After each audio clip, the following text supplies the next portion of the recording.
नमस्कार, मैं आईना क्लासेस में आपका स्वागत करती हूँ। कैसे हैं आप सब? Minerals and resource energy, chapter number 5 of geography, part number 3। आज हम ये चैप्टर पूरा कंप्लीट कर लेंगे। अब से पहले 2 पार्ट्स में मैंने इसके कुछ बेसिक्स, कुछ कन्वेंशनल, कुछ कंजर्वेशन, कुछ मेटालिक, कुछ नॉन मेटालिक, ये सब चीजें बताई हैं। आज मैं इस पूरे चैप्टर का जो एड पार्ट है एनसीईआरटी से रिलेट करके और जो मोस्ट इंपोर्टेंट पार्ट्स है वो हम सब यहाँ पे डिस्कस करेंगे। चलिए स्टार्ट करते हैं। Let's talk about the non metallic. I told you about the metals that metals are shiny, they are hard. जब आप उसे टच करते हैं तो आपको छूने में बहुत हार्ड लगते हैं। आपका मोबाइल फोन वो अपने आप में एक मेटल से बना है। अब हम बात करें अगर नॉन मेटालिक की। नॉन मेटालिक में आपका वो सब चीजें नहीं आएंगी जो कि हार्ड है या जो शाइनी है। उसमें आपके एनसीईआरटी में एग्जाम्पल दिया हुआ है mica. Mica is made of leaves. इसका कलर जो बताया है वो ब्लैक, ग्रीन, रेड, येलो और ब्राउन। और ये यूज कहाँ पे होता है? इलेक्ट्रिसिटी में या इलेक्ट्रॉनिक इंडस्ट्रीज में इसका यूज है। मिलता कहाँ है माइका? छोटा नागपुर प्लेटू में मिलता है, कोडरमा, गया, हजारीबाग, बेल्ट ऑफ झारखंड, वहां पर क्या मिलता है? माइका मिलता है। Now let's talk about limestone. हम किसकी बात करेंगे अब? लाइमस्टोन की बात करेंगे। Basic raw material for cement industry. It's a basic raw material for cement industry. Gypsum cement में इंपॉर्टेंट पार्ट होता है जिप्सम, वो इसी से बनता है। It is found rocks of calcium carbonate, इसे हम चूना पत्थर बोलते हैं, calcium carbonate, sodium carbonate, sodium या मैग्नीशियम कार्बोनेट।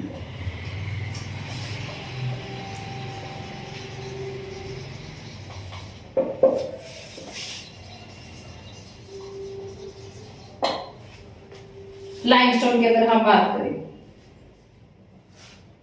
और ये मिलता कहां कहां पे है? आपको राजस्थान वाले एरिया में मिलेगा। आपको अगर मैं बात करूं लाइमस्टोन की तो स्पेशली मैं एक बेस्ट एग्जांपल दे रही हूं आपका Rajasthan. Let's take a quick revision for this. Non metallic, mica, limestone, 2 example आपके एनसीईआरटी के according. Mica is made up of leaves. Colour है इसका ब्लैक, ग्रीन, रेड, येलो और ब्राउन। अगर हम बात करें कि इसका यूज क्या है, इलेक्ट्रॉनिक इंडस्ट्रीज या इलेक्ट्रिकल्स। मिलता कहां पे है माइका? छोटा नागपुर प्लेटू में, कोडरमा, गया, Hazaribagh, belt of Jharkhand. Limestone की अगर हम बात करते हैं, सीमेंट इंडस्ट्री में सबसे ज्यादा यूज है इसका। कैल्शियम कार्बोनेट या मैग्नीशियम कार्बोनेट से बना हुआ होता है और कहाँ मिलता है? स्पेशली राजस्थान। आई होप इतना आप लोगों को समझ आ गया होगा। इसके बाद मैं आपको कंजर्वेशन बताऊंगी। अगर हम बात करें कंजर्वेशन की, कंजर्वेशन का मतलब क्या होता है? कंजर्वेशन होता है किसी भी चीज को कंजर्व करना, बचाना, या उसका यूज इस तरीके से करना कि वो हमारे आगे के लिए इस्तेमाल हो सके। तो इनको कैसे बचाया जा सकता है, हम उसके बारे में बात करेंगे। मिनरल्स को, रिसोर्सेज को, एनर्जीज को, उन सब के अलग अलग प्रावधान एनसीईआरटी ने दिए हैं। हम उन सब पर डिटेल में चर्चा करेंगे। इन्होंने सबसे पहले कंजर्वेशन में बताया रिसाइक्लिंग ऑफ मेटल्स। अच्छा, मेरे को ऐसे ही एक बात याद आ गई। आप जो मेरे स्टूडेंट्स हैं उनको पता है, मुझे ऐसे कुछ भी याद आ जाता है। दिल्ली में कूड़े का ढेर सबने देखा है ना, कूड़े का पहाड़। जब मैं छोटी थी तो मुझे लगता था कि ये सच में एक पहाड़ है, दिल्ली में भी पहाड़ होते हैं, लेकिन अब बड़ी हुई तो पता लगा ये कूड़े का पहाड़ है। एक बात बताओ, अब आपके पास एक मोबाइल फोन है, एक नॉमिनल सा कॉस्ट बताती हूँ मैं, एक 10,000 का मोबाइल फोन है। वो मोबाइल फोन खराब हो गया, अब उसका क्या करोगे? स्क्रैप है वो स्क्रैप है, उसका कोई यूज नहीं है आपके लिए, वो आपके घर में पड़ा है। करते करते करते करते आप मान के चलो आपके घर में 5 मोबाइल फोन है, 5 खराब हो गए, कूड़े में पड़े। आप लोगों ने तो नए ले लिए मोबाइल फोन। तो आप मुझे एक बात बताओ, अब वो जो स्क्रैप है उसका क्या होगा? अगर कोई ऐसी टेक्नोलॉजी आ जाए कि हम उन सब चीजों को रीयूज कर सके, रिसाइकिल कर सके, तो इसका मतलब क्या है? वो कंजर्वेशन है। बात को समझे हैं? मुझे लगता है इतने छोटे से एग्जाम्पल से आप समझ गए होंगे। वो कूड़े का ढेर है, अब उस कूड़े के ढेर से अगर कोई हम प्रोडक्टिव काम कर सकते हैं तो वो यूजफुल है, नहीं तो वो कूड़े का ढेर है बच्चों, वो पहाड़ है कूड़े का। बात को समझे हैं? नहीं समझ आया तो कमेंट सेक्शन में डालें, I will explain it again.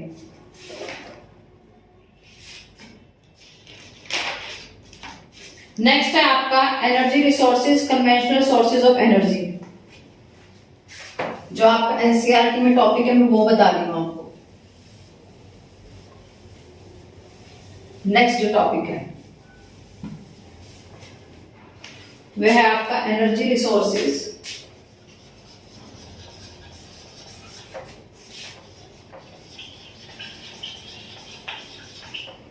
Energy resources, conventional sources of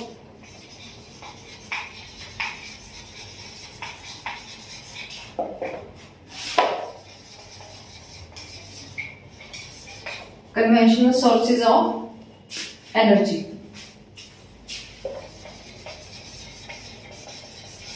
ये टॉपिक है आपका next.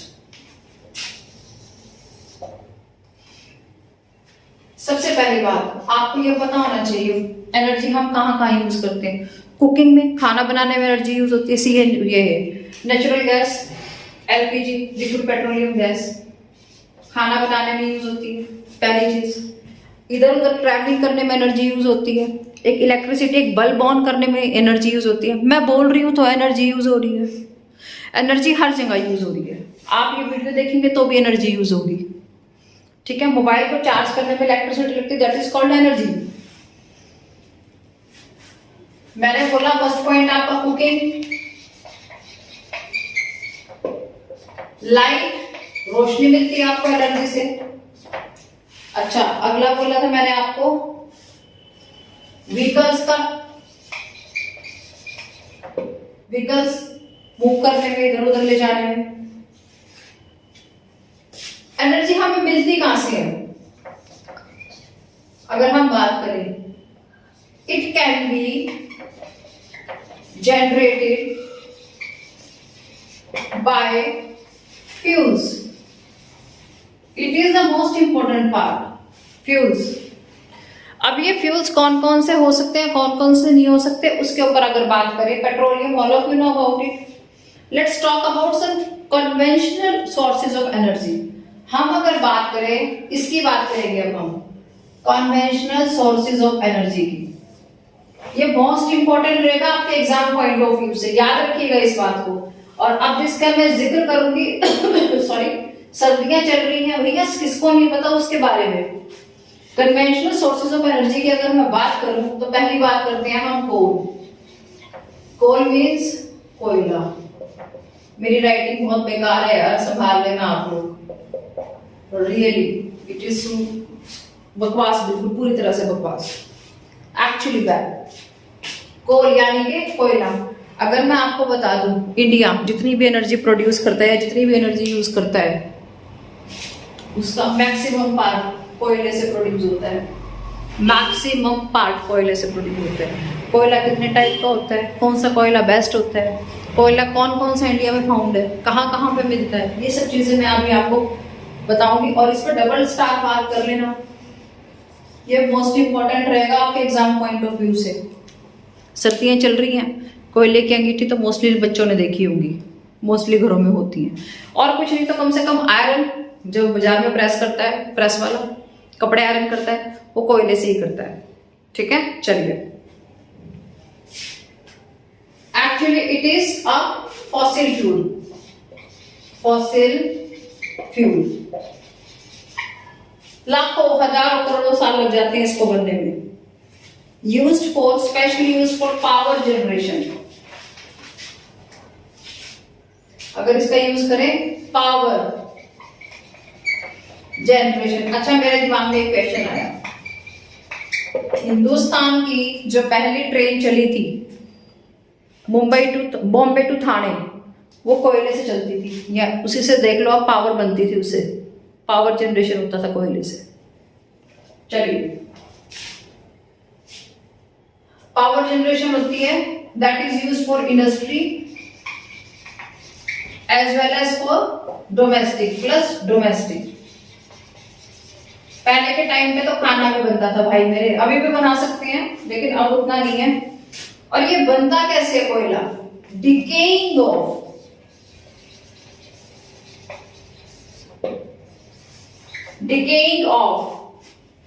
plants in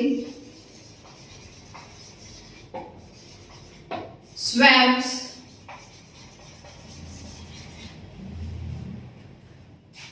produce a kind of coal named peat। क्या बनता है इससे? पीट नामक कोयला बनता है। कोयले के अगर मैं आपको टाइप्स बताऊं तो एक बार देख लो आप।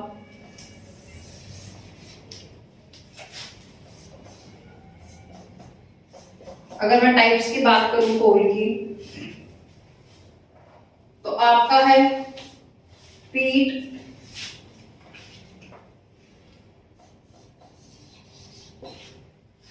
एंथ्रासाइट,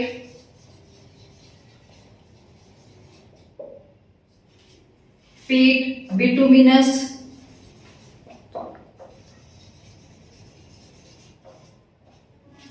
एंथ्रासाइट, पीट बिटुमिनस, लिग्नाइट। ये 4 तरह के कोयले होते हैं, ठीक है? एंथ्रासाइट, पीट, बिटुमिनस, लिग्नाइट। फिर से सुनो, एंथ्रासाइट, पीट, बिटुमिनस, लिग्नाइट, ठीक है? ये 4 तरह के कोयले होते हैं आपके। अगर मैं बात करूं पीट की, पीट कोयले की अगर हम बात करें, पीट हैज, याद रखेंगे मैं पीट की बात कर रही हूं। पीट हैज लो कार्बन, कार्बन कम होता है इसमें, low carbon and high moisture, और बहुत हाई इसमें मॉइस्चर होता है। जबकि कोयला वो अच्छा होगा, अभी मैं बताऊंगी कौन सा अच्छा होगा। हाई मॉइस्चर और इसमें बहुत कम हीटिंग कैपेसिटी होती है, लो हीटिंग कैपेसिटी।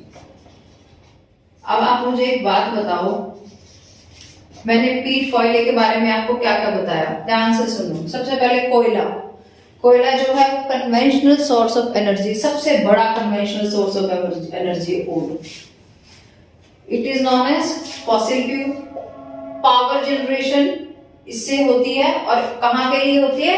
इंडस्ट्रीज को भी भेजी जाती है, एज वेल एज डोमेस्टिक भी भेजी जाती है। अच्छा, decaying of plants in swamps produce पीट। प्लांट्स के खत्म होने से, मरने से कौन सा कोयला बनता है? पीट कोयला बनता है। इसकी खास बात क्या है कि इसमें कार्बन बहुत कम होता है, बहुत ज्यादा मॉइस्चर होता है, और जलने की कैपेसिटी बहुत कम होती है। हमने बात की पीट कोयले की, ठीक है? हमने किसकी बात की? पीट कोल की। हम अब बात करेंगे, मैं अब बात करूंगी नेक्स्ट एंथ्रासाइट की। मैं इसको रब करके एक साइड में बना देती हूँ। It will be easy for everyone to understand what is going on. ये टॉपिक थोड़ा सा ना है टेढ़ा मेढ़ा, और थोड़ा सा बड़ा टॉपिक भी है ये, इसलिए थोड़ी गड़बड़ होती है तुम लोगों के साथ भी, टीचर्स के साथ भी हो जाती है भाई, तुम लोगों के साथ तो आम बात है। देखो, मैं कोल कितने टाइप के होते हैं साइड पे लिख देती हूँ, कोल, ठीक है? अगर मैं बात करूं पीट, एंथ्रासाइट, ठीक है? नेक्स्ट है आपका bituminous,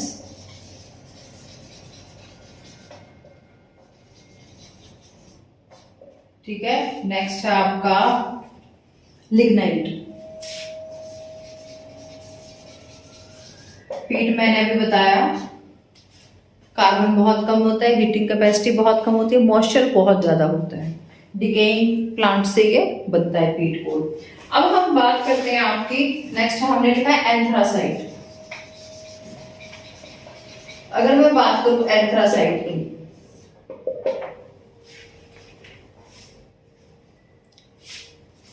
it is the highest quality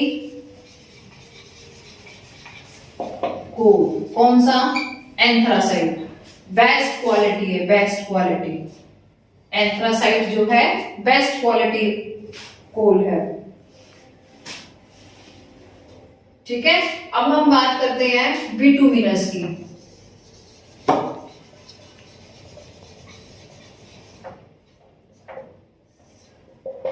bituminous ये बहुत डीप में जब टेम्परेचर जो है बहुत ज्यादा हाई होता है, जब जो आपके एनिमल्स और प्लांट्स दबे हुए होते हैं और वहां पे टेम्परेचर बहुत ज्यादा हाई होता है और तब बनता है, तो वो कौन सा कोल है? बिटुमिनस कोल है। ठीक है, it is used for commercial,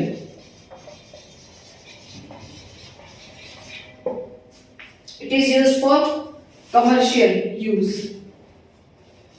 used for commercially. ठीक है, बिटुमिनस कोल की अगर हम बात करें। अच्छा, इसी का एक बिटुमिनस का ना एक सब पार्ट है, अगर मैं बात करूं वो मुझे एनसीईआरटी में थोड़ा इंपॉर्टेंट लगा। मेटालर्जिकल,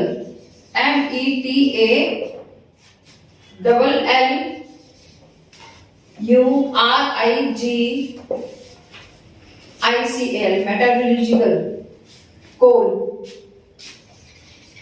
बिटुमिनस कोल को डिस्ट्रीब्यूट करके एक कोल बताया मेटालर्जिकल कोल।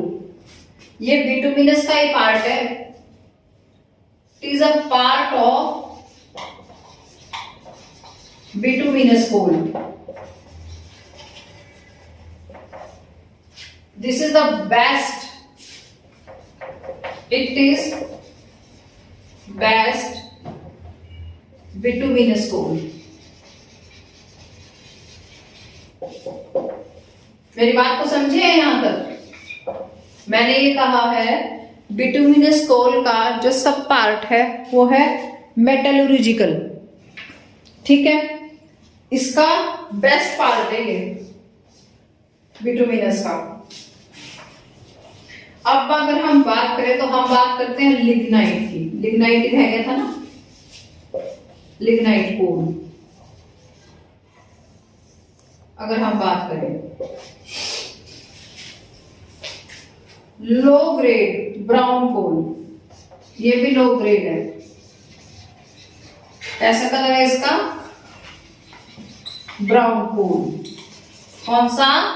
लिग्नाइट। ये सॉफ्ट होता है। कौन सा? लिग्नाइट कोल जो है वो सॉफ्ट है, इसमें भी हाई मॉइस्चर है,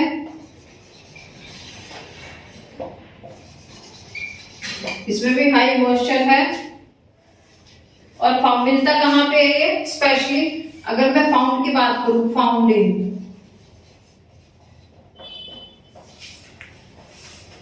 नेयवेली तमिलनाडु।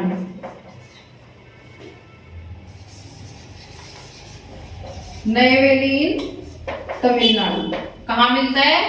नेयवेली इन तमिलनाडु। और इससे क्या बनती है? अगर मैं इसकी बात करूं, इलेक्ट्रिसिटी। अब मैं इसका एक ओवरव्यू दूंगी आपको, यहां तक का ध्यान से सुनना मेरी बात। Coal is a fossil fuel. Conventional source of energy में कोल मोस्ट इंपॉर्टेंट है। पहली बात, 4 टाइप्स का होता है, पीट, anthracite, bituminous, lignite. Best quality anthracite, उसके बाद बिटुमिनस, बिटुमिनस के बाद लिग्नाइट और लास्ट में आपका पीट। अच्छा जी, अगर मैं पीट की बात करूं, डिकेइंग प्लांट्स कैन फॉर्म पीट कोल। आपका लो हीटिंग कैपेसिटी होती है इसकी। ठीक है, मॉइस्चर बहुत हाई होता है पीट कोल की अगर मैं बात करूं तो। एंथ्रासाइट बेस्ट क्वालिटी है। बिटुमिनस बहुत डीप में जब टेम्परेचर ज्यादा होता है, देखो टेम्परेचर मैंने यहाँ पे ज्यादा किया है तो बिटुमिनस बनता है, और इसका यूज स्पेशली कमर्शियली होता है, डोमेस्टिक यूज नहीं होता। इसी का एक पार्ट है मेटालर्जिकल, जो कि बेस्ट बिटुमिनस कोल होता है। लिग्नाइट कोल की अगर बात करें, लो ग्रेड है, ब्राउन कलर का कोल होता है, सॉफ्ट होता है, मॉइस्चर बहुत हाई होता है। जहां पे मैं ये एरो बना दूं ना, ये इसका मतलब होता है हाई। अच्छा, मिलता कहाँ है? नेयवेली तमिलनाडु, और इसका यूज जो होता है वो इलेक्ट्रिसिटी में होता है। मुझे लगता है इतना आपको याद हो गया होगा। और इम्पोर्टेंट है भाई, डबल स्टार मार्क कर लेना कोल को। अच्छा, इन्होंने कहा है कि इंडिया में जो कोयला मिलता है ना, मैं कोल पे स्पेशली फोकस इसलिए कर रही हूँ कि इससे क्वेश्चन बनते हैं भाई बोर्ड में।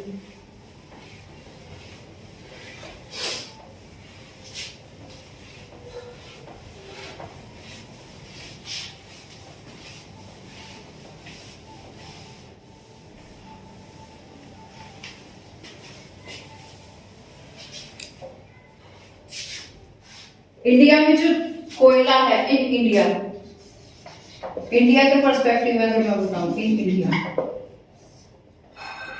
अगर इंडिया के पर्सपेक्टिव में बताऊं, there are 2 geological ages, 2 geological ages for coal. One is Gondwana,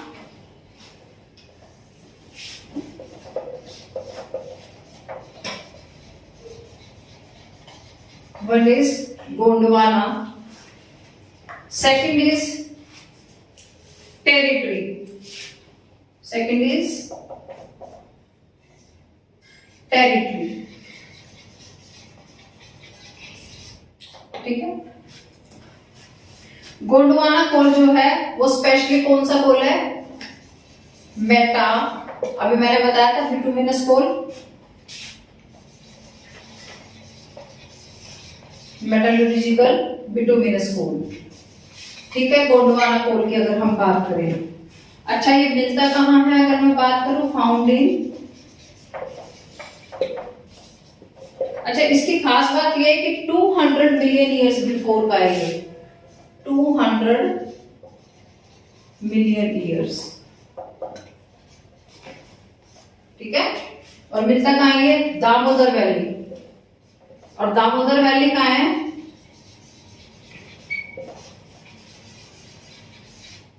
waste Bengal to Jharkhand, west Bengal to Jharkhand Damodar valley. दूसरा कहां मिलेगा ये फाउंडिंग में?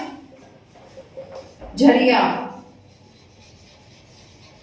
झरिया, रानीगंज,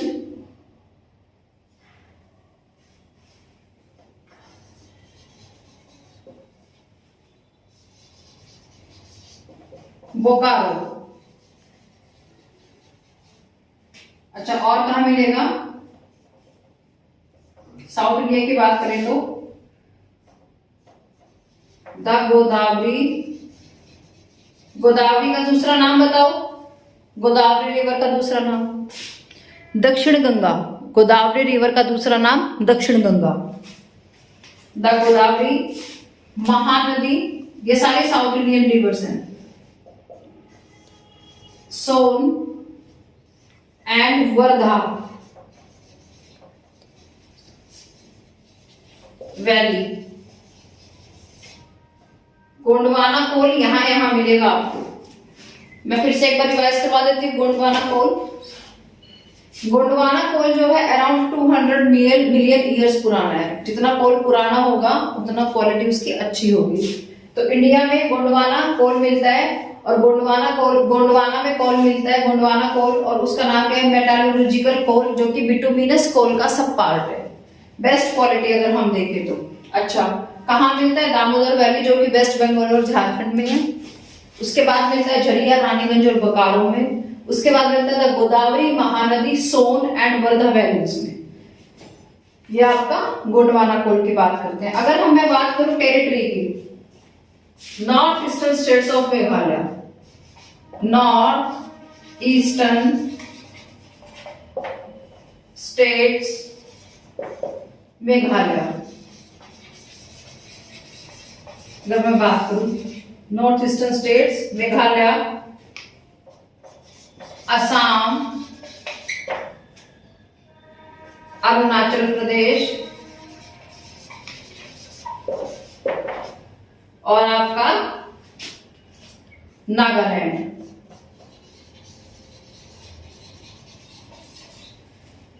टेरिटरी की अगर हम बात करें तो, और ये ज्यादा नहीं है, ये अप्रॉक्स 50 मिलियन ईयर्स बिफोर की बात करता है।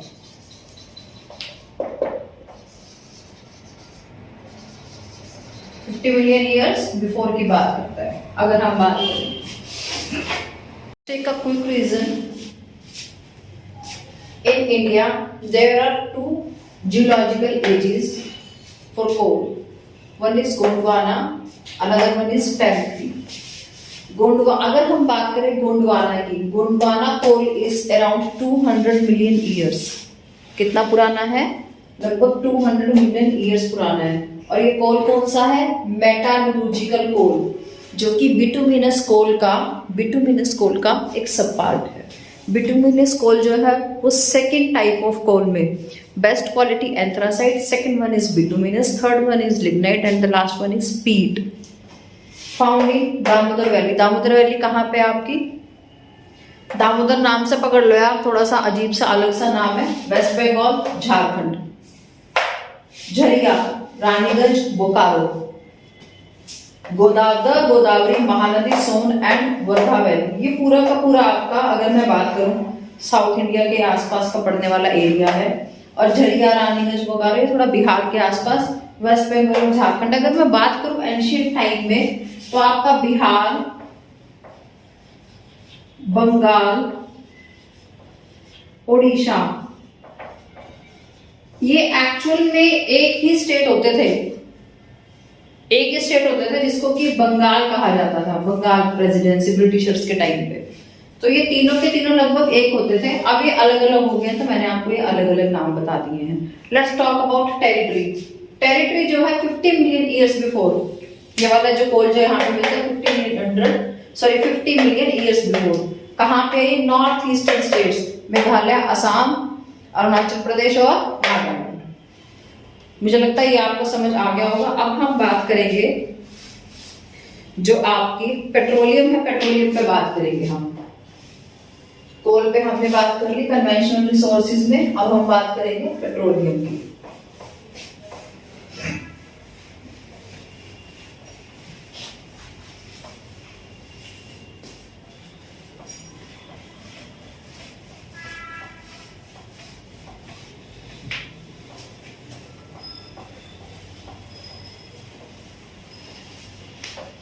Let's talk about petroleum.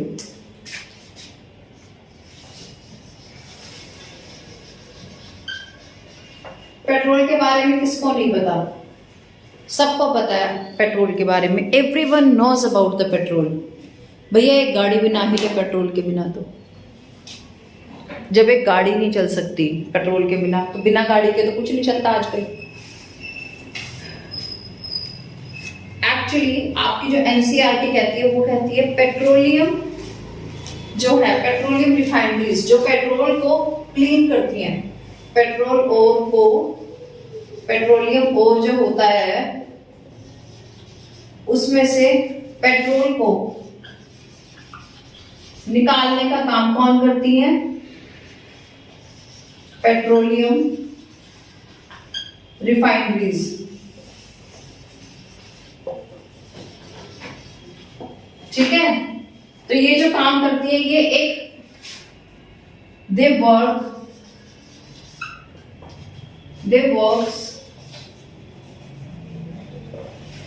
As a nodal. एक वर्ड आया है एनसीईआरटी में, nodal industry. Nodal industry means a kind of industry where all the interest is set around it, like ये आपकी जो अब आप कोई छोटी सी भी, अगर कोई भी छोटी सी एक कंपनी शुरू करते हो या कोई एक इंडस्ट्री शुरू करते हो, तो आप मुझे बताओ आने जाने के लिए, ट्रांसपोर्टेशन के लिए क्या चाहिए आपको? पेट्रोल चाहिए। That's why petroleum is a nodal industry, जिसके आसपास सारे के सारा इंडस्ट्रियलाइजेशन घूमता है। अच्छा जी, ये स्पेशली यूज कहां पे होती है? सिंथेटिक टेक्सटाइल में यूज होता है। पूछो कैसे? किसी भी कपड़े को कलर वलर करना होता है तो उसमें एज अ केमिकल यूज होता है, केमिकल इंडस्ट्रीज में बहुत यूज होता है, केमिकल इंडस्ट्रीज। ठीक है, उसके बाद आता है आपका, इसमें ना जहां से पेट्रोल आता है वहां से इसमें से गैस निकलती है। क्या निकलती है? गैस, जो कि आमतौर पर पेट्रोल के ऊपर होती है। ठीक है, एक गैस निकलती है, उसको बोलते हैं नेचुरल गैस। ये भी हम पढ़ेंगे, नेचुरल गैस। जैसे ये मैं मान के चलूं, इस पाइप लाइन में ये पेट्रोल है, इसके ऊपर वाले इस एरिया में क्या मिलेगी? गैस मिलेगी, जो पेट्रोल के साथ निकलती है। अच्छा, अगर मैं स्टेट्स की बात करूं, कहां कहां पे इंडिया में मिलता है? बॉम्बे हाई, बॉम्बे हाई कहां पे है? ये मुंबई में, बॉम्बे हाई। अच्छा, दूसरा आपका मिलता है गुजरात, गुजरात के कहां पे? अंकलेश्वर, अंकलेश्वर में, गुजरात अंकलेश्वर। अच्छा, अब हम बात करते हैं असम, एक अलग स्टेट है असम, असम में डिगबोई, असम डिगबोई, नाहरकटिया और डिगबोई। नॉर्मली नाहरकटिया और हजारीबाग, सॉरी नाहरकटिया और हुगरीजान, ये आपसे मैप में पूछते हैं और ये आपके असम में है। मैंने फिर बोला, डिगबोई, नाहरकटिया और आपका हुगरीबाग, सॉरी आपका पड़ता है ये हुगरीजान, ये कहाँ पे पड़ेगा? असम में पड़ेगा। अच्छा, इंडिया का जो मैक्सिमम ऑयल जो हम लेते हैं वो 63% लगभग कहाँ से मिलता है? 63% पेट्रोलियम बॉम्बे हाई से, अकेले बॉम्बे हाई से मिलता है। 18% ऑयल हमें गुजरात से मिलता है और 16% असम से मिलता है। मैं यहाँ पे एक साफ साफ सरफली आपको यहाँ पे लिख के दे देती हूँ। अगर मैं बात करूं 18%, फिर मैं बात करती हूँ आपका लगभग 16%, ये आपको कहां से मिलेगा? 18% जो मिल रहा है वो आपको मिल रहा है गुजरात से, अंकलेश्वर। ठीक है, 16% आपको मिलेगा असम और 63% बॉम्बे हाई। मुझे लगता है इतनी बात आपको समझ आ गई है। Let's we take a quick revision of this. वापस आ जाओ, पेट्रोलियम, पेट्रोलियम और से पेट्रोल बनाने के लिए पेट्रोलियम रिफाइनरीज लगाई जाती हैं और ये एज ए नॉडल इंडस्ट्री इनको बोला जाता है, वर्क करती हैं। इनके आसपास बाकी की जितनी भी इंडस्ट्रीज होती हैं आसपास, वो इंडस्ट्रीज सेटल होती हैं। सिंथेटिक टेक्सटाइल, केमिकल इंडस्ट्रीज इसके आसपास सेटल होती हैं। जो पेट्रोल होता है उसमें एक नेचुरल गैस होती है, ठीक है, उसको अलग कर लिया जाता है। सेकंड थिंग, इंडिया में स्टेट्स जहां पे पेट्रोलियम मिलता है वो है बॉम्बे हाई, जो कि इंडिया का लगभग 63% पेट्रोल निकालता है, प्रोड्यूस करता है। फिर हम बात करते हैं गुजरात की। गुजरात में अंकलेश्वर, अंकलेश्वर लगभग 18% ऑयल पेट्रोलियम निकालता है। फिर हम बात करते हैं असम, असम का डिगबोई और साथ साथ आप नागरकटिया याद रखेंगे, नाहरकटिया और डिगबोई स्पेशली याद रखेंगे, कहां पे है? असम में। मुझे लगता है ये आपको क्लियर हो गया होगा। Let's go to natural gas that is known as CNG. भैया दिल्ली और हरियाणा के सदस्य हैं ना यूट्यूब पे चैनल पे, उनको सबको सीएनजी के बारे में पता है। सीएनजी क्या है? पापा गाड़ी बाद में लेते हैं, पहले कहते हैं सीएनजी की देख ले, सीएनजी का काम चल जाए तो। सीएनजी, सीएनजी जो होती है बेटा, एक तो वो एनवायरमेंट फ्रेंडली गैस होती है सीएनजी। एनवायरमेंट को उतना नुकसान नहीं पहुंचाना चाहिए जितना कि पेट्रोल, कोल ये पहुंचाते हैं, और उनसे भी बढ़िया इलेक्ट्रिक। बात को समझे? तो हम पढ़ेंगे सीएनजी।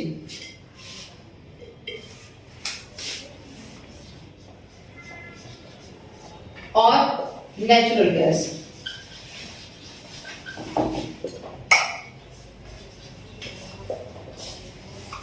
ठीक है,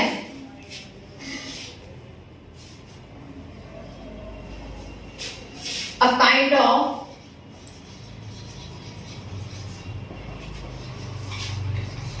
raw material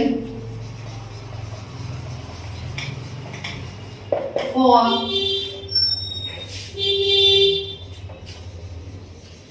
petrochemical industry. ठीक है? It is environment friendly.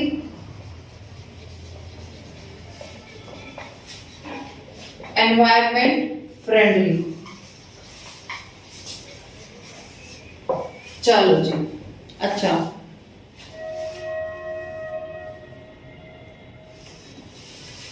found in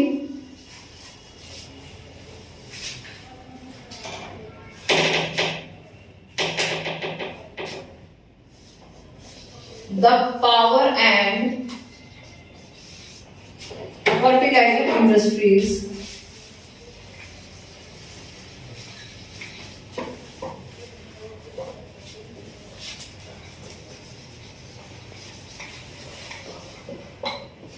are the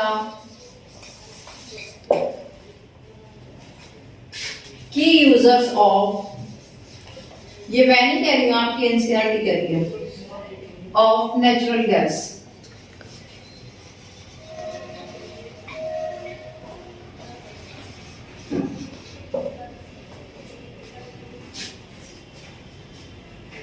Found in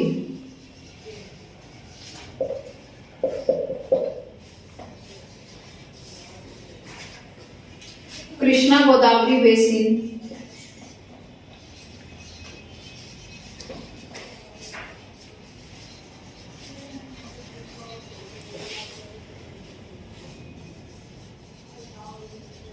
Krishna Godavari basin and west coast of Mumbai High. मैंने क्या बताया था अभी आपको?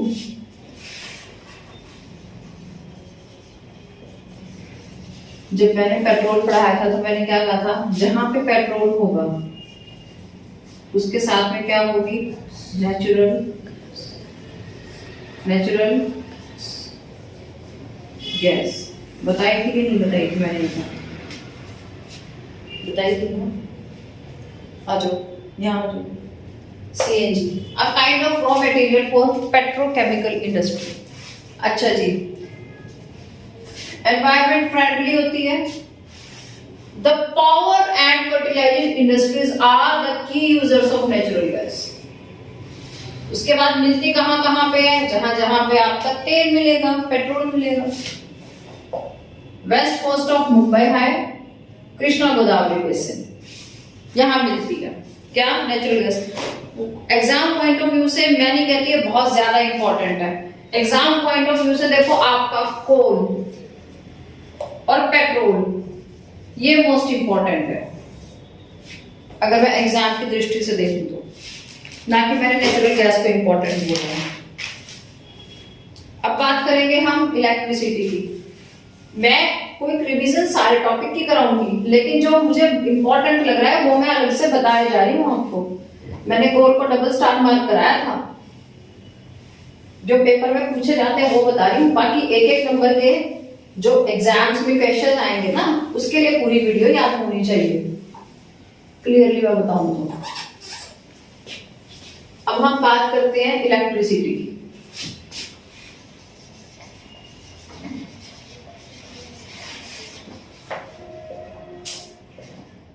इलेक्ट्रिसिटी, ये जो चैप्टर है ये लगभग पूरा होने वाला है। इलेक्ट्रिसिटी की अगर हम बात करें, generally generated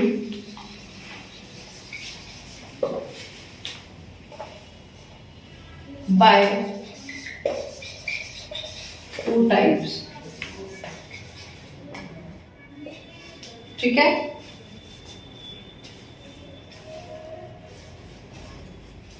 hydro and thermal. By two ways लिखो, टाइप्स नहीं, दो तरीकों से होती है, दो प्रकार नहीं आएंगे इसमें, वेज आएगा यहाँ पे। ठीक है। हाइड्रो, हाइड्रो क्या होता है? वाटर। हाइड्रो वर्ड जहां पे आ गया वहां पे वाटर को पकड़ लो ना, पानी को पकड़ लो, हाइड्रो वाटर। यानी कि with the help of turbines, with the help of turbines. ये जो जितने बड़े बड़े डैम बनाए गए हैं वो किस लिए बनाए हैं? डैम्स पे से पानी का, देखो मैं यहाँ पे एक पिक्चर बना रही हूँ, ध्यान से देखना। ये मैंने एक डैम बना दिया, वाटर फ्लो को इन्होंने रोक लिया, ठीक है। और इसमें जगह जगह पे मैंने टर्बाइन बना दिए। यहाँ पे एक रिवर थी, उसके ऊपर डैम, डैम में से बहुत स्पीड से पानी को गिराते हैं और जो टर्बाइन होते हैं उससे जो स्पीड से जो इलेक्ट्रिसिटी बनती है उसको वो क्या करते हैं? स्टोर कर लेते हैं। वो टर्बाइन के घूमने से जो इलेक्ट्रिसिटी प्रोड्यूस होती है वो स्टोर होती है। मेरे को एक मूवी याद आ रही है, dam dam dam dam dam, हाँ, सत्यम शिवम सुंदरम मूवी, राज कपूर की। मुझे नहीं पता आजकल के बच्चों ने, बाहुबली भी तो है, बाहुबली में वो डैम भी तो तोड़ता है।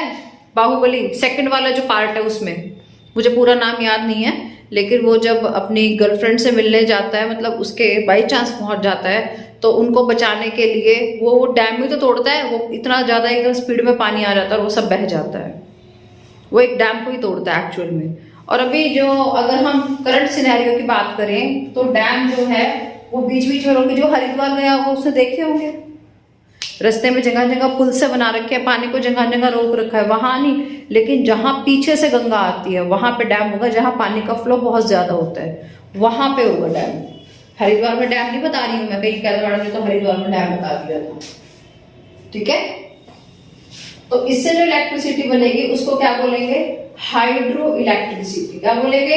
मेरे साथ बोलो सारे बच्चे, hydro electricity, that is known as hydro electricity.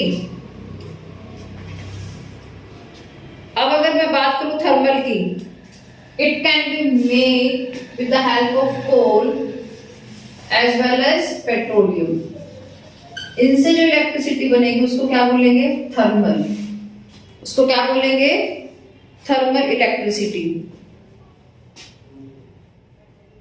एक एनसीईआरटी ने फैक्ट दिया है, over 310 thermal power plants, thermal power plants in India.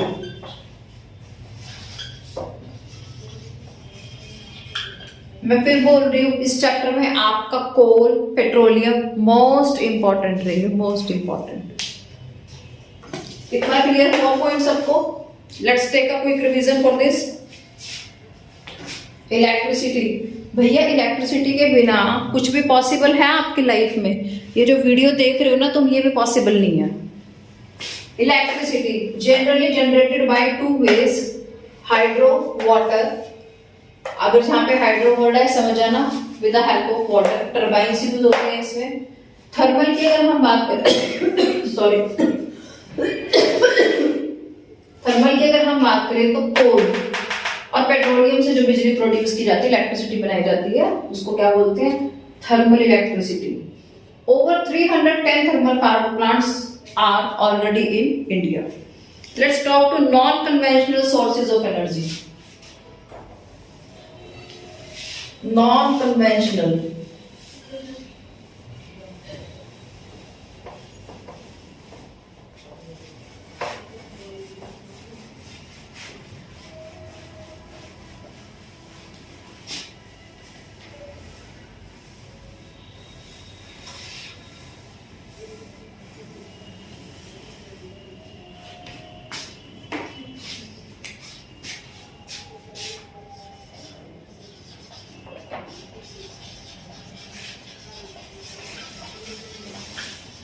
non-conventional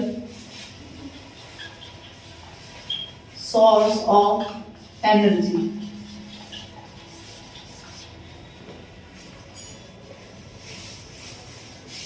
non conventional source of energy. जो नॉन कन्वेंशनल होते हैं वो सबसे बड़ी बात है कि रिन्यूएबल रिसोर्सेज होते हैं। क्या होते हैं वो रिन्यूएबल रिसोर्सेज होते हैं। नॉन कन्वेंशनल जो सोर्सेज होते हैं उनको आपको ये नहीं सोच के यूज करना पड़ता कि ये आगे फ्यूचर के लिए बचेंगे कि नहीं बचेंगे। वो आपको उस इतने ज्यादा मिलते हैं कि you have to use only, सिर्फ आपको उनको यूज करना है। वो रिन्यूएबल होते हैं, एनवायरमेंट फ्रेंडली भी होते हैं। उसमें आपका क्या क्या बताया है देखो, न्यूक्लियर और एटॉमिक एनर्जी। मैं एक एक करके डिस्कस करूंगी, ठीक है। बहुत छोटा सा टॉपिक है ये, लेकिन कई बार 3 नंबर में 5 नंबर में पूछ रहे, नाम भी पता होंगे ना तो इजीली एक्सप्लेन कर दोगे उनको, ठीक है। अच्छा, फिर एक है आपका सोलर एनर्जी। अभी जब एक्सप्लेन करूंगी ना बिल्कुल इजी कॉन्सेप्ट है, डरने की घबराने की कोई बात है ही नहीं। विंड पावर्स,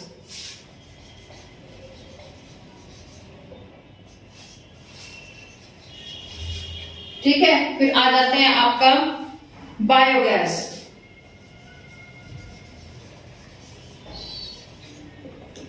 अच्छा जी, the next one is tidal energy.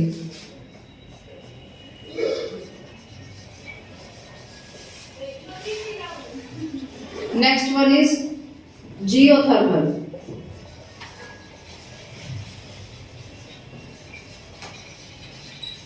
आपकी एनसीईआरटी ने बस यही बता रखा है। अब अगर मैं न्यूक्लियर की बात करूं,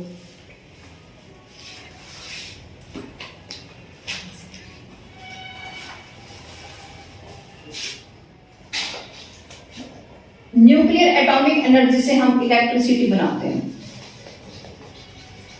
एटम्स का यूज होता है, जो साइंस के स्टूडेंट हैं उनको पता होगा। इससे हम डायरेक्ट इलेक्ट्रिसिटी बनाते हैं और इसका मेन पार्ट है यूरेनियम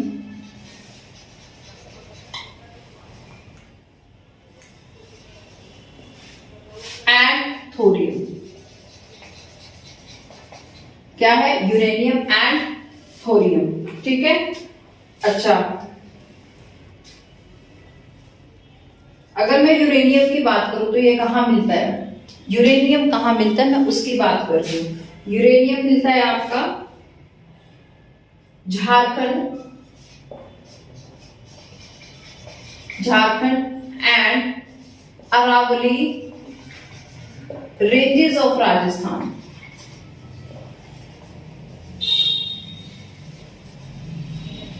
अभी मुझे इसको कुछ याद आ रहा है, मैं वो बताऊंगी। और थोरियम आपका मिलता है monazite sand, monazite sand of Kerala. अच्छा, कई बच्चे यूं कहते हैं मैडम इतनी स्टेट याद करनी पड़ेगी हमें, इतनी स्टेट। अरे नहीं याद करनी पड़ेगी इतनी स्टेट, शॉर्ट में समझो। एक मूवी आई थी, किसकी? जॉन अब्राहम की, मुझे नाम याद नहीं आ रहा मूवी का। और पोखरन जहां पे हमने अपने न्यूक्लियर टेस्ट किए थे, ठीक है, उसके ऊपर मूवी आई थी। वो कहां पे हुआ था? राजाओं का स्थान जहां पे था, राजस्थान। ये देखो, अरावली रेंज कहां पे थी या कहां पे है? राजस्थान में। अरावली से मुझे एक जनरल फैक्ट याद आ गया, फिर आप कहोगे मैडम पढ़ाने कुछ भी पढ़ाने लग जाती हैं। एक्चुअली अरावली जो माउंटेन है, अरावली माउंटेन पूरी दुनिया का सबसे पुराना माउंटेन है, जो कि टाइम के साथ धीरे धीरे जिसका इरोजन हो गया। ओल्डेस्ट माउंटेन है अरावली। चलिए कोई बात नहीं। अच्छा, थोरियम कहाँ मिलेगा? Monazite sand of Kerala. वैसे क्वेश्चन एग्जाम के पॉइंट ऑफ व्यू से बिल्कुल भी इंपॉर्टेंट नहीं है, ज्यादा से ज्यादा आपसे पूछ लेंगे कौन सा कन्वेंशनल और कौन सा नॉन कन्वेंशनल है। अब अगर मैं बात करूं सोलर एनर्जी, इंडिया जो है ब्लेस्ड है। देखो इंडिया की लोकेशन यहाँ पे देखो, अगर मैं इसको अर्थ पे दिखाऊं, ये आपका TOC tropic of cancer short में समझो, ये टीओसी और ये आपका इक्वेटर, ठीक है। इंडिया जो है अप्रॉक्स इंडिया के बीच में से टीओसी जाती है, ट्रॉपिक ऑफ कैंसर। और जैसा कि आप सब जानते हैं, ये वाला जो जोन है, ये वाला, इसकी अगर मैं बात करूं, through the year sun rays vertically आती है इस पे। तो आप लोग मुझे एक बात बताएं, थ्रू द ईयर अगर वर्टिकली आ रही है तो सनलाइट तो हमारे यहाँ फॉर श्योर है, भर भर के है। जब सनलाइट श्योर है तो सोलर एनर्जी हमारे यहाँ सबसे ज्यादा हेल्पफुल है और एनवायरमेंट फ्रेंडली भी है। मुझे लगता है इतनी बात तो आप लोगों को समझ आ गई होगी। विंड पावर की अगर हम बात करें, विंड पावर की, इंडिया में बहुत तेज हवाएं भी चलती हैं, बहुत तेज हवाएं चलती हैं इंडिया में। विंड पावर की अगर हम बात करें, और सबसे ज्यादा कहाँ चलती है, ये केरला है ना, इसको छोड़ दो, इसका जो भाई है यहाँ तमिलनाडु, यहां पे चलती हैं। कहां पे? तमिलनाडु में। अगर मैं बात करूं तमिलनाडु की, तमिलनाडु के नागरकोइल से मदुरई तक, तमिलनाडु के नागरकोइल से मदुरई तक। इतना डीप क्वेश्चन आपका बनता नहीं है, लेकिन फिर भी मेरा काम है करवाना, मैं करवाऊंगी। तमिलनाडु मदुरई टू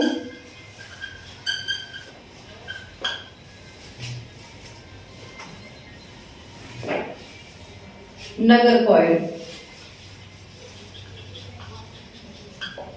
ठीक है। अच्छा, उसके बाद आंध्र प्रदेश, कर्नाटका, गुजरात, जितना भी, देखो शॉर्ट में समझो, विंड पावर की बात कर रही हूं मैं।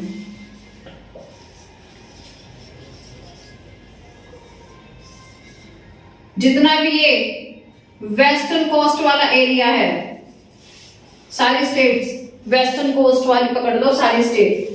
ईस्टर्न कोस्ट में सिर्फ एक पकड़ा है उन्होंने, तमिलनाडु, और वेस्टर्न कोस्ट में गुजरात, महाराष्ट्र, कर्नाटका, केरला, आंध्र प्रदेश, तमिलनाडु के ऊपर यहाँ पे आंध्र प्रदेश है, उसको भी ले लो।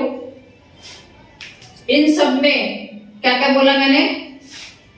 गुजरात, महाराष्ट्र, केरला, और आपका क्या कहते हैं जो नाटक करता है आपका भाई, कर्नाटका, तमिलनाडु और आंध्रा। ये याद करने की जरूरत नहीं है, वेस्टर्न कोस्ट पूरा याद रखोगे, 3-4 स्टेट याद है, आपका काम चल जाएगा विंड एनर्जी में। विंड एनर्जी से, जिसको हिंदी में पवन चक्की बोलते हैं, टरबाइंस भी चलते हैं, बिजली भी बनती है, और खेतों में लोग पानी देने का काम भी करते हैं, ठीक है। अब हम बात करें बायोगैस। किसको नहीं पता काऊ डंग के बारे में?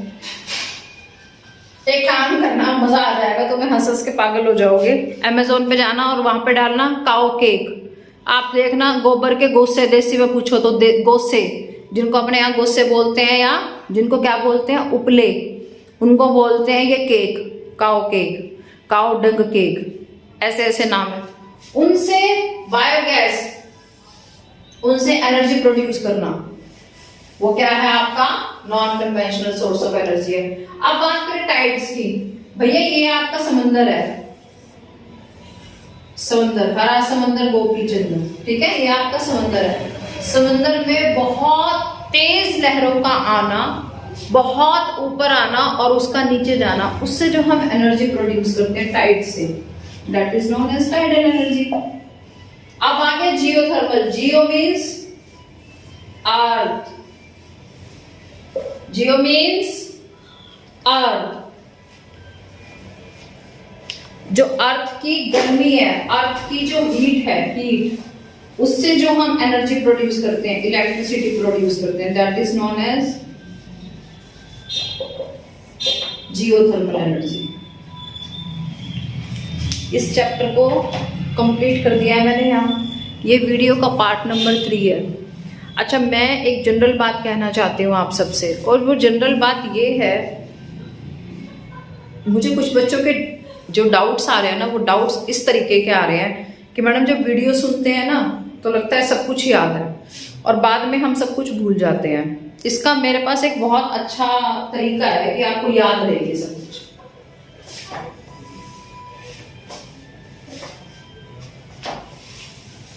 देखो, तरीके से बताऊंगी, समझ में आ जाएगा तुम्हें, करके देखना।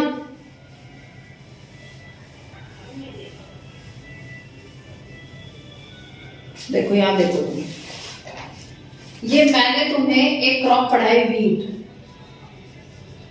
ठीक है, एग्रीकल्चर की वीडियो देखोगे तो पकड़ लेना वीट। आपने यहाँ पे वीट लिख दिया, आपने लिख दिया रबी, इसको पूरा लिखने की जरूरत नहीं है, it is a rabi crop.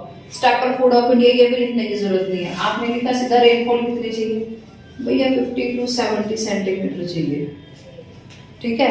अब हमने दिमाग लगाया, अरे वीट कहाँ कहाँ पे हो सकता है, टीवी में ऐड नहीं देखते, टीवी में ऐड नहीं आता, शरबती गेहूं मध्य प्रदेश का, एक तो मध्य प्रदेश स्टेट यहीं पे याद होगी, ठीक है। राजस्थान मैंने बताया था, छोटा छोटा करके लिख लो, राजस्थान लिख लिया आपने, अच्छा हरियाणा लिख लिया, और आपने इस बॉक्स को यहाँ डाल दिया। अब जरा मुझे बताओ, ये आपको याद करना पड़ रहा है या आपने एक बार नोटबुक उठाई, खोल के देखा और हो गया? आपने यहाँ पे लिख लिया राइस, ठीक है, उसके बारे में 3 लाइनें लिखी। आपने यहाँ लिख लिया शुगर केन, उसके बारे में 3 लाइनें लिखी। आपने लिख लिया यहाँ पे कॉटन, आपने लिख लिया रबर, आपने यहाँ पे लिख लिया जूट, यहाँ लिख लिया कॉफी प्लस टी। आप मुझे एक बात बता दो, यहाँ पे 3-3, 4-4 लाइनें लिख के आपको क्या याद करना पड़ रहा है, मुझे बता दो जरा। इसके बाद भी अगर आपको कोई डाउट आता है तो आप इस वीडियो के नीचे कमेंट कर सकते हैं, अपने डाउट पूछ सकते हैं, कमेंट करो तो मुझे पता लगेगा कि तुम्हें प्रॉब्लम कहाँ आ रही है। जब तक कमेंट नहीं करोगे मुझे क्या पता प्रॉब्लम कहाँ आ रही है। भगवान तो हूं नहीं, बस चैप्टर का कंटेंट तैयार करना आता है, वो कर देती हूँ। भगवान नहीं हूं कि आपके प्रॉब्लम्स को बिना बताए पूछ सकूं या जान सकूं। तो आपको कमेंट करना ही पड़ेगा, और अगर वीडियो आपको अच्छी लगती है लाइक करो, शेयर करो, सब्सक्राइब करो, और नोटिफिकेशन का बेल आइकन प्रेस नहीं करोगे तब तक कैसे पता लगेगा मैडम ने नई वीडियो डाल दी, नहीं पता लगेगा। अब मोस्टली स्कूल्स के प्री बोर्ड स्टार्ट हो चुके हैं ना, तो भैया जो जो वीडियोस पूरी हो गई हैं उनको करके जरा देखो प्री बोर्ड में कितनी हेल्प मिलती है, ठीक है। और मैं पूरी कोशिश करूंगी जल्दी से जल्दी आपका पूरा सिलेबस मैं यहाँ पे डाल सकूं। नमस्कार, धन्यवाद।